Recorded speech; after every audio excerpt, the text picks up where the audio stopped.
Welcome back to DoubleD Vintage Baseball Cards. My name is Dylan. Okay, this is part of that same, whether I post that other video 1 or 2 or 3, I don't know. But this is part of that same day. I'm having a drink here, talking baseball cards. Actually, this one we're going to show a bunch of baseball cards. So let's get into it, dude. I'm just really excited to share with you guys some cards. So let's start off with this Robin Yount rookie card.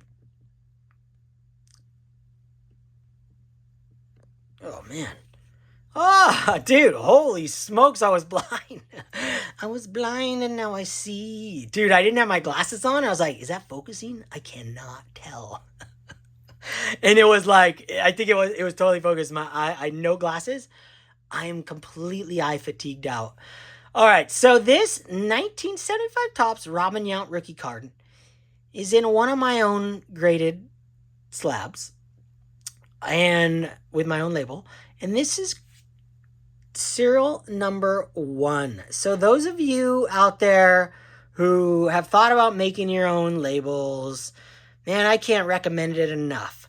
I think I said on one of these 3 videos that I'm going to be sharing, or 2 videos, I have graded over 2,500 cards. And, probably 1,000 of those were even with a loop. I didn't have a loop the whole time. Way back 10 years ago, I didn't have a loop. But they were all entered in an Excel spreadsheet. So this is one that I started grading when they came out with these Mag Pros. And this is like a BVG gold label, I believe. BVG gold level 7. And I had to downgrade it to a 6. I could be wrong. I did a video on it, exactly what it came out of, but it was definitely a Beckett, but I think it was a gold label BVG. But yeah, so I graded this my first one. Why? You ask why? Well, y'all know why. Unless you're new to my channel, which you're probably not. 1975 Topps Robin Yount is my favorite baseball card of all time. And the reason why is this guy I found. My mom was looking through photos. And this photo of me with my buddy Ty right here, it was at Ty's house that I found the stack of 1975 Topps cards that I always talk about. This was 1987.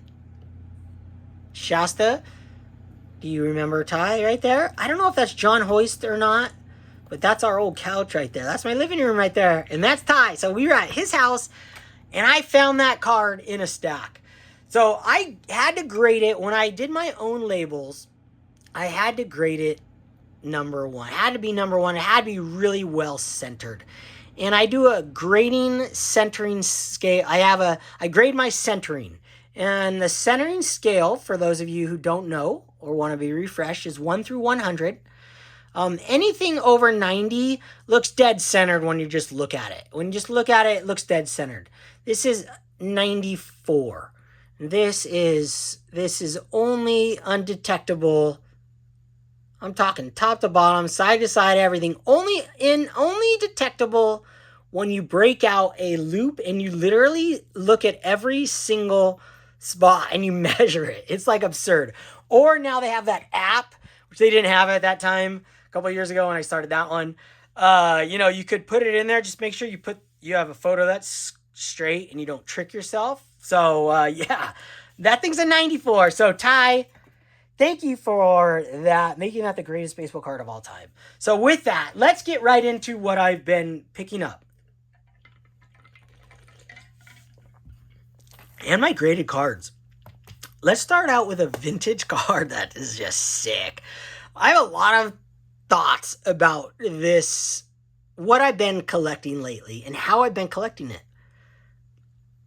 I'll cover the grade right now. 1955 Topps Sandy Koufax rookie card. I grabbed this. Now, you guys know I had one. Okay, I sold it for more than what I bought this one for. Now, after fees, I think I lost money. It doesn't matter. I sold that card 6 months or a year ago. So it might have been a year now. So I've been looking for one ever since. And when I got this one, or before I got this one, there was one that was a 3.5 that went up for sale. Show you the grade. This is a 3MK VG. Not that I was trying to make you trick it was a 7 or anything. You know, I just wanted you guys to just look at the card, okay? And this deserves a 3MK. It has 3 corners. It looks like a 3. There's no creases and wrinkles in this card. The sparkle off the card is like fresh out of a pack. Like this, the surface of the card, the color, the clarity. You get your MK, you get your mark right there, that pink thing. But what I've been doing is just really been thinking about these like iconic cards, the 55 cards I want before I die. I want them now, you know? I want them now. Dude, I want them all. Obviously, I'm not getting them all. I'm not getting them now. But I put together, I literally just had 80-something cards in on Greg Morris's auction. Now, shout out to Theo, Clemente Collector, and him working for CIA Collectibles, CIA Auctions, I believe it's called. Man, he reached out to me, or he reached out to me via text, and then we were going to set up appointments to call, and I just didn't feel comfortable sending my cards to CIA yet, because a lot of them were small dollar, $20 cards, $15. I wanted them to go on eBay, because they're the most eyeballs. Now, that's not to say I made the right call or the wrong call, but I wanted to be honest with him, but he wanted a phone call with me to see if he could kind of, tell me what it's about. Well, I think I will send cards to Theo at some point when I decide to make another big move. But I sold roughly 100 graded cards in my collection not because I don't love the cards, just I'm literally curating my collection to a T. And the curation process is what you're going to see in this video. And this 55 Topps Sandy Koufax, back to that 3.5 that I was looking at that I wanted to win, was a week before this. So I had been hunting this card on my watch list. I recreated my watch list, like I said. This was on it. Been watching tons of them. And one popped up that was beautiful. It's a 3.5. It looked like a 9. So I figured if it was a 3.5 that looked like a 9, sharp corners, incredible color like this, magnificent. Didn't have that. It had that little mark right there. That Josh, shout out to Josh. Man, what is his channel name? Vintage Card Wonderland. I love Josh. We text quite a bit, actually. It's such a good time on his show. He pointed that out to me when I shared the 3.5 to him before I bid on it. And I bid gosh, man, it was a 3.5. I think I even bid, no one was bidding on it. It was $1,200 at auction. It started at $1,200 or something like that. It went for, I think, $1,700, a 3.5. I bid like 14 something, or maybe I even bid 16. I don't know. I don't remember. But after I lost it, I was like, 1,700? Because I had watched a lot of fours go unpurchased at $1,400. Tons. Lots. Unpurchased, okay? That's why I love this hobby, because the eye appeal movement is legit. And it's not legit because of hype. It's legit because you can get deals on lower graded cards that look better than higher graded cards. This has the image, it has the surface of a higher graded card. But what this doesn't have is the price tag. I got this card for, I'm not saying I got a deal. I never once looked at Sandy Koufax comps, okay? I might have looked at sold listings on eBay at some point after I lost that 3.5. I don't like comps. They just distract me. That's not my purpose. And the way I collect isn't like that. It's for future value, but you got to think ahead of the game. And if you pay comps, you're just thinking exactly what everyone else is thinking. Look at comps, that's what you pay, this is the price. I'm going to pay what price I think it's worth. I'm not a slave to the number on the slab. And I truly believe that. So I won this for $625. And then the 20%, it was on Fanatics. So it was like $700, all said and done. I got this for $1,000 less because of that little pink dot. Now, everyone out there who has been like, yeah, I've been telling you that for years, Dylan. I go for the lowest graded. Like, it's the eye appeal, the price ratio. Look at it, even ear dog that thing. What do you call that? Ear dog? That doesn't sound right. Oh man, I don't know what they did to it, but it's folded up there, dude. Why didn't you just fold it back, dog-eared? Why would you dog-ear that, PSA? Gosh. Well, that card right there. I want to be very clear. I think this card actually is, I think I got an incredible deal for the eye appeal, for the price, for the overall look of the card. To me, I did. I got an incredible deal. Whether comps tell me I got a good deal, I probably got smoked. Dude, that stupid little, there we go. Those lights right there. I don't even know what those are from right now. I can't figure it out. Dude, I think to me, I stole that card because I was going to bid like huge money on that one the day. I did bid big money on that one like a week before. That thing popped up right after, as it normally does. You could look for years and not find the right one and the right price, everything.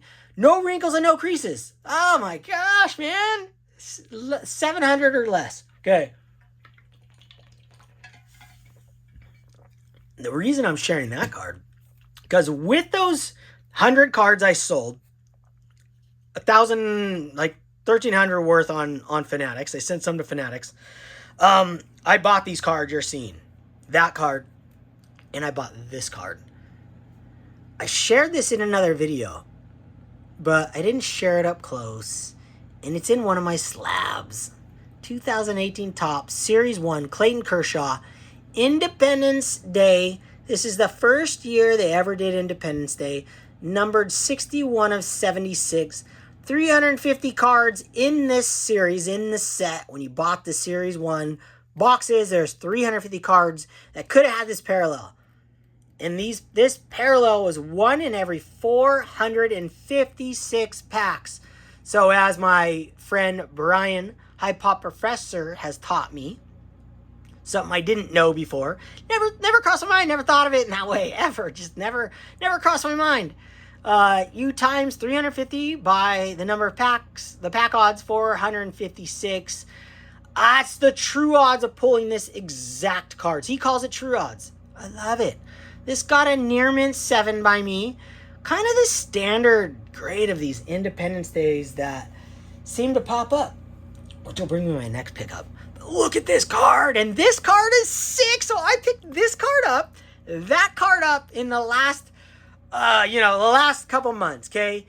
And Clayton Kershaw was pitching, and Sandy Koufax was in the crowd in the World Series when he pitched with the bases loaded. One guy got him out, took him out, done. Sandy Koufax was in the crowd, dude. In 1955, Sandy Koufax won the World Series. And now having this card, buying it, before the World Series, but buying it the year that Clayton Kershaw retired and won the World Series in 2000. This year, buying it. The story with the card, not the card itself, because that's 2018. But the story of just buying these cards together adds value to my collector's brain. This is the year that the Dodgers won the World Series in 1955, right there with Sandy Koufax. Sandy Koufax is in the stands watching Clayton Kershaw pitch in 2025 to win the World Series. Again, it really is an incredible, the way it worked out, the timing of these cards, I've always said it, cards find you. Incredible. So that brings me to my next pickup. Man, and why I love grading my own cards. I'm honest with my cards, man. I'm honest with my cards and the grades. I gave that a 7. It looks like a 10 when you're just holding it. You gotta, if you can look at a corner and see you can see a little white, it's 8. You're a 9 at that point. It's a 9, one corner.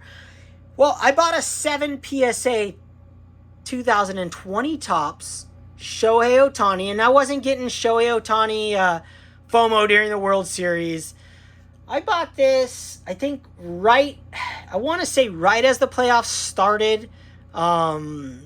I was on an Independence Day run, so which you're gonna see. I wasn't on a Shohei. This is the only Shohei Ohtani card I bought. Actually, I sold more during this run than I bought. So of Shohei's exact, but Independence Day 2020 Shohei. This is a PSA 7. Bought this for like $80. Won this at an auction. I love the Independence Day parallel. My buddy Shane Shoebox Legends just, and you know who really sold me on these? It wasn't even Shane. I give all credit because Shane's gonna do Shane. Shane's gonna drop knowledge and wisdom, and Eric those back pages and talk to you about Independence Day and everything. But you know what? When it spreads, it starts spreading like to my buddy Adam, Vintage Sanctuary. And then he starts buying Independence Day. I started watching his pickup. It's like, oh, that's pretty sick. Okay. That's pretty sick. Yeah. And then it just like steamrolled me to the point of no return. Like, all right, I got to get, when, you know, you're going to see the next pickup with the card that I already had. And it explains everything. I fell in love with these Independence Days all of a sudden and all at once. It took a long time to like, I love them. I should buy some. To not buying any, to once I went down the rabbit hole, all the ones you're going to see are Independence Day cards. Just sick cards. So I got the Shohei Ohtani for like $80. But the best part about this card, besides having the card, look at the card, super sick, numbered out 76, the 1776, is that I got to really inspect a 7 in an ultra modern card. And this thing's dinged up in all three corners, which pretty surprised me. I would have given this a 7 myself without looking at the 7. But it's nice to be reminded that a 7 in vintage cards does look the same. I have that Bob Gibson 7 that has like my 7s in vintage have corners that sometimes look even better than this. So they are, to me, PSA does a great job, okay? They do a great job. I know everyone complains and whines all the time, but this is a 7 to me. It deserves it. But what I love is that I love 7s. I love them in vintage because they look freshly pulled out of a pack. And in modern, they look freshly pulled out of a pack. So I don't even know if I got a discount on that. You could buy a 9 for the same price. I don't know. I don't look up comps. I bid like $102 on that. And that Clayton Kershaw, I won it for $224. I think I bid just barely, I think I won it to my dollar, give or take. So I don't know. I don't know what these are. Comps mess my brain up. It's like when I used to buy cards on the pit and do arbitrage way back in the early 2000s. Comps mattered, and I used eBay sold listings, and on the pit they had history, and you could see the chart. It's like stocks. You see the chart, and the thing shoots up. You start selling. That is a big detractor for me as a collector because it makes you want to sell your cards. It forces you to sell cards. If it tripled in value, you're like, in a week, you're like, oh, I have to sell it. I don't want to know. I don't want to know. Even though I know, I'm going to know within reason. Whether I overpaid for the Koufax rookie or the Kershaw or the Ohtani, it doesn't matter because it's not an overpay like, are going to go broke on an overpay. These are small overpays. I'm not buying a $100,000 card or a $10,000 card on an overpay. If I overpay, it's by like $10, $20. Oh no, big deal. I don't care. I got the card and the other guy didn't. So it's in my collection. I win, you lose. Comps can suck it, as I always say. Next card is sick. Let me take a sip. This card is sick. Holy crap, these cards are insane. Okay, obviously I'm going to go in order of purchases. Oh, this is so crazy. Oh my gosh. Okay, so you guys saw this one. This is what started it all. It'd been on my watch list for like a year. 2018 Topps Mike Trout, Independence Day. My favorite, did I deem this? It's my second favorite Mike Trout baseball card in my collection. Truly is. Off of image, the whole thing, everything. I love it. Being that it's 2018 was the first year Independence Day came into existence. And I got the Mike Trout, 1 of 76. In a PSA 9, the guy wanted $400. And I used up all my things over a course of a year. And it was just sitting there. And I finally I don't remember if I was drinking or what. Pop! Boom! boom, I bought it, done. And so when I bought that Kershaw, it's going to look so good next to the Trout. And then Koufax was in the crowd, and I was like, whoa, that's sick. So now Kershaw, came into the picture. I'm like, how do I show this card? With Kershaw or with that Trout? I was like, now it's got a super story. But with that Trout, the next Independence Day I bought was this Mike Trout. So 2018 Topps, Independence Day, Mike Trout. Best part about making your own labels. Look, you don't have to make labels like me. If you think this is ugly, you can do whatever you want. I don't care. I like to do what I like to do with my collection. But the more information on the slab, the better. For me and my brain, I don't have to go hunting. I don't have to use my brain knowledge. I can just read it. That's it. I pick it up randomly 5 years from now, see it, boom. 2019 Topps Series 1, Mike Trout, Independence Day, number 27 out of 76 jersey number. 350 cards in the series, 1 in 160 packs. Now this technically could be my all-time favorite Mike Trout card. I won this for $220 to $227 at auction. I graded this an 8, so this came back higher than the other ones. Normally when you buy these raw, they always come back low. 8s, like 7s, That's why you buy them in a 7, that's great. But this thing came back an 8. Super stoked, one little touch-up right there. Thing is cherry, no scratches, just a beautiful card. Look at that image. So I was on the train, like the train has left the tracks. We are going down the Indy train track deep. This thing hit my watch list because it was the Independence Day Mike Trout, and it was at auction.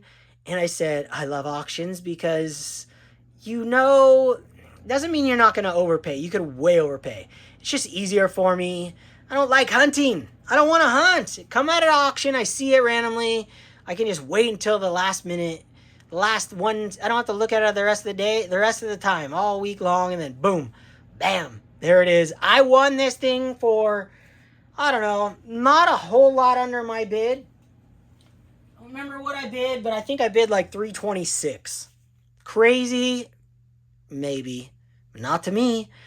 I wasn't sold on the number to the jersey until Adam Vintage Sanctuary really got that number 62, 2022 Judge card, numbered 62 out of whatever it was. And he ended up trading it to Shane, Shoebox Legends, who got me inspired. Well, it's like a disease. It's spreading over in these parts. DoubleD Factory is spreading. This indie disease is real. So I don't even remember what I was talking about, but the number going to the jersey. I never thought it was that cool. I was like, I'll never overpay for that. I will overpay for that now. I actually think I completely flipped collecting brains. I think they're one of ones. I think they are eBay one of ones, and they are one of ones in and of themselves. Because I'm never going to buy, well, I don't want to say never, but I probably will never buy the one of one Super Fractor of 2019 Topps Series 1. If it popped up, I might, because that's one of the most sickest images ever. I might go for it if it was like $1,300, but it won't be. It'd be like $3,000 or way more. This is numbered 27. His jersey number says 27 right there on his chest. Like that to me for $220-ish is an absolute steal of one of the greatest baseball players in the history of the sport. Let's just talk about Mike Trout. I get it. Ohtani is an incredible ball player. And I'm not anti-Ohtani. I have lots of Ohtani cards. In fact, he's one of the guys that I went big on when he got hurt in 2019 and his cards were $1.50 for his rookie cards. I told you guys that whole story, but loads of them. But because I do an investment in quotes every year on one player just for fun. And that year I did Ohtani because I watched him on 60 Minutes before he even came over here. So I knew all about him and I didn't buy any, and then he got hurt and I was like, oh man, this is the time. Well, when I look at Mike Trout's stats, they are mind-boggling. This is one of the greatest runs in baseball history when you look at his WAR. And I know a lot of guys aren't into WAR. I think the future is going to be only growing in the WAR factory over the non-WAR factory. Why? Because we love math. Math does tell a story, and, math tells you what the right move is, not in the moment, but in an overall basis. So when you're at a blackjack table, to not bring up baseball because everybody, eye test. Well, when you're at a blackjack table, I was a gambler, big time. Not big time meaning huge money, but man, I used to go to a casino. I could blow $1,000 in 2 hours, no problem. Have an absolute blast and win money. I am up. And this isn't another I'm the best gambler in the world. No. Gambling's gambling. I just wasn't a guy who would just sit at the table and continue to lose. I just move around. And I had one big night. One big day at, roulette. The worst odds in the house, but to me, the best odds. Why? Because they never change. You don't have to worry about the guy next to you playing blackjack, betting when he shouldn't be betting, or not betting, because that doesn't matter. Hitting when he shouldn't be hitting, and doubling down when he shouldn't be doubling down because of the odds. That's why WAR, to me, it's huge. Analytics is baseball now. Now, during the game, it is the coach's job to analyze the moment. And they rely too much on analytics in the very moment of the game, because you could be the worst pitcher in the entire league and be having the best game of your life, and you should not take that guy out, and you should be able to spot that. So when I collect a lot like this. So when I collect players, I want them now, when I've read 2 books on WAR, analytics of baseball. I'm a huge believer in it, and it's like anything else. The more math you know, the more odds. If you sit up at a poker table, or not a poker table, but you could do that too, but blackjack for sure, you could literally have a card in front of you and it tells you the odds, what you're supposed to do. The odds are in your favor, you do this. That's predictable, but when you're on a poker table and you're on a hot streak and they're losing, you got to go off your gut. And in moments you have to go off your gut, but over time, you need the right player and make the right moves on an overall basis when you're making a team and when you're collecting cards for the long term. The guys, to me, that will be worth the most in the future is going to be the guys with the highest WAR. Willie Mays is going to climb the charts. Mickey Mantle's not going to drop, because they're going to look at WAR and they're going to look at peak WAR. They're going to look at peak seasons like this and like Sandy Koufax. They're going to look at peak time they played.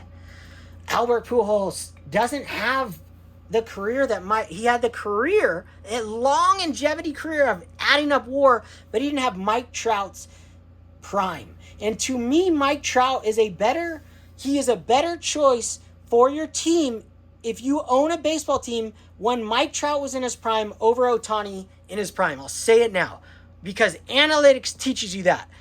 Ohtani's WAR is lower, even when you include his pitcher's WAR. You combo them both. The next guy I'm going to share had a couple WAR seasons that have been out of this world, and his peak is growing. So Ohtani, to me, is a Hall of Famer, one of the greatest players ever. Yes, I'll get him up to the top 10. Even though other guys' WARs are higher, their peak WAR isn't as high. But Ohtani, to the eye, has something special because he's pitching and hitting. I'll give him some extra credit, but I think it doesn't mean that he's not going to just, if he, 3 more seasons like he's had, or even, I'm not saying Mike Trout is a better investment or better. I think Mike Trout, as a team player, if you're both in their prime and they're the guys you could sign right out of the gates, Mike Trout was a better bet than Ohtani for your team. And so is this guy when you're looking just at his WAR numbers, if you're only looking at his last 2 years. And I know it's a lot to take in just there, and you guys are all going to be yelling at me. I don't care. That's my opinion. I think the future of guys that we collect are going to be based off of WAR, and it's slowly been going that way. That's why prices have changed dramatically from from the Harmon Killebrews and the LK lines. Those guys back in the day used to be worth a lot more. Analytics is making it to know in the future you weren't there to watch. Not every guy was there to watch everybody play. So we'll look at stats a lot more, and we'll look at prime years. Willie Mays is incredible. I would say Mickey Mantle's prime was just slightly higher, and that's why I think Mickey Mantle's cards are higher. But slightly. Overall, a whole career, Mantle fell off a cliff. Mays kept going until the very end. No, I mean, he fell off a cliff too, actually, pretty good towards the last some years of his life. But, all right, let's go back. 30 minutes in. All right. This next guy to me, if I was making a team, I would rather have him on my team than Ohtani.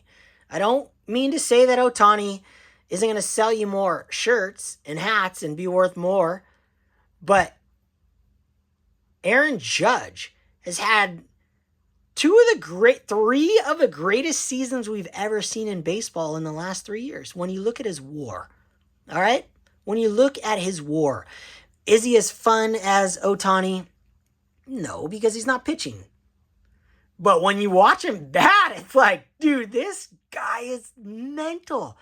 He's like the first big guy to, I mean, not the first, he's up there. First guy to bat with average for a long time and hit bombs. Be the king of bombs. The guy's WAR is like 9, 10, the last 3 seasons. If you have him on your team, on a technical basis, when you're looking at analytics, he's better for your team than Ohtani.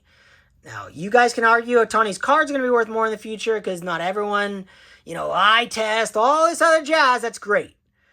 But when I make a collection, I'm forming it a lot off of WAR. I really am. Not WAR exactly, I love how Shoebox is doing the WAR per season. I mean, how was that 2025 Topps Series 1 Judge Independence Day? Number 20 out of 76. 350 cards in the series. 1 in 1,097 packs. This card, before we get back to that whole Aaron Judge is better than Ohtani and Mike Trout was better than Ohtani in his prime for the team, overall basis, for the team. I really do believe that, for the team. So, with that Judge right there, that 2025, man, dude, I bought that card, won it for like $120. Guys shipped me a football card with an autograph, and he shipped that card to somebody else, and so he messaged me. He said, he said this name. I didn't know it was a football card at the time. Some card's coming over. Can you ship it back? I'll refund you $50, and I'll send you that. I go, yeah. Some autographed football player. I don't care what the card was worth. I shipped it back to him, paid the $5 for shipping. He sent me that with a $50 bill, so I got that card for, $60, $70. Freaking stoked! Oh man, he's got to win MVP. To me, Cal Poopy, dude, I didn't even know what Cal Poopy looked like until the end of the season when he was in the postseason. Cal, I apologize, but when I collect my cards, I want my guys to win. I'm not my Angels suck, so I'm a player guy. Like if my player's doing good, I want that team to win. That's it. I got a collection of his cards. I'm gonna win. Cal Poopy almost dumped on Judge. Look at this card. So my last pickup of the video, 2018 Topps update. Jose Altuve, Aaron Judge, Independence Day, first year Independence Day, number 16 out of 76. 350 cards in the set. Number 4, there's 1 in every 456 packs. This card is sick.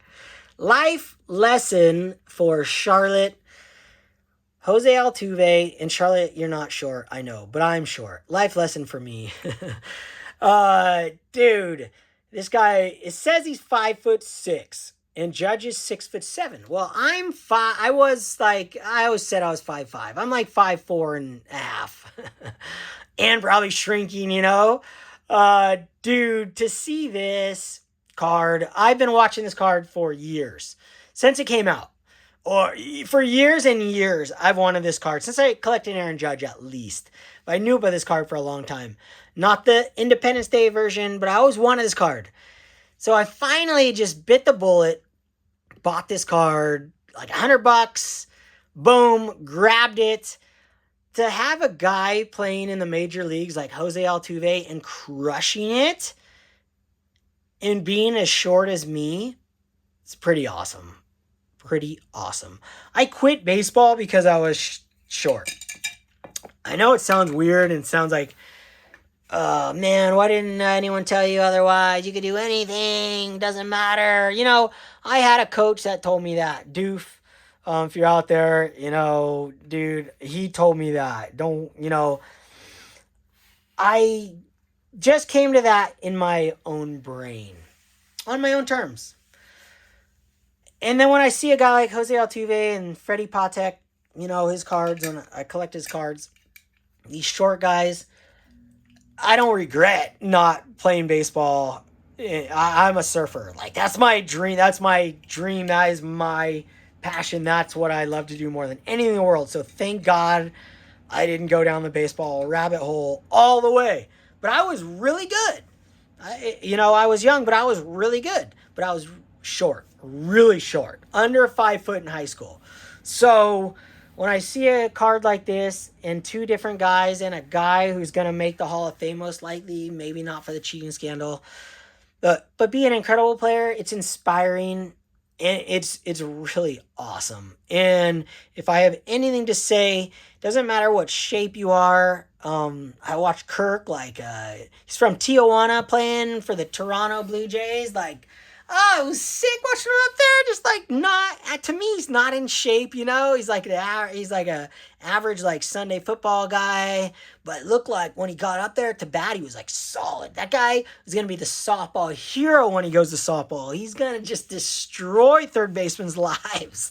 I just love it. So, as a short man.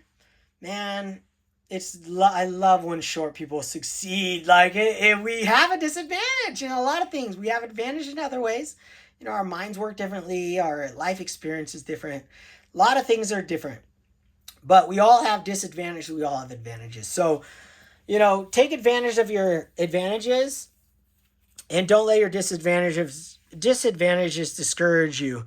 Because Jose Altuve made a baseball card. He's in the Hall of Fame.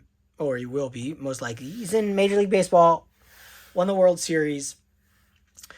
I could have too, and so can you. Hope you guys are inspired out there. Don't be influenced by guys like me. Shaka.